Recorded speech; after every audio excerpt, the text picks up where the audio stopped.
हजरत शेख सादी शिराजी छोटी उम्र के थे कि एक दफ़ा अपने वालिद साहब के हमरा ईद की नमाज के लिए जा रहे थे कि लोगों की बहुत भीड़ थी। इसलिए वालिद ने उन्हें नसीहत की कि देखो बेटा, मेरी उंगली ना छोड़ना वरना रश और भीड़ में गुम हो जाओगे।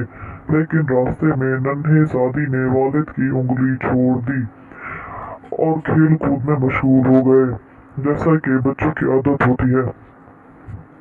खेल से फारिग होकर जब वालिद को करीब ना देखा तो मारे खौफ के रोने लगे।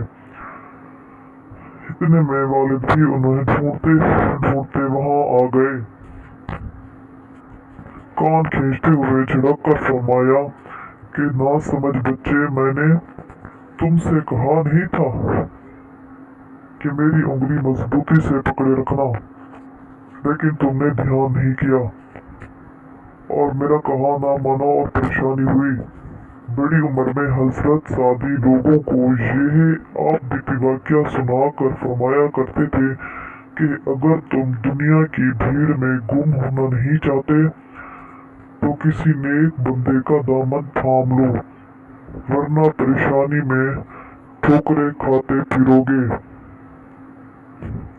जो बुजुर्गों का दामन छोड़ देता है वो यूं ही भटकता रहता है।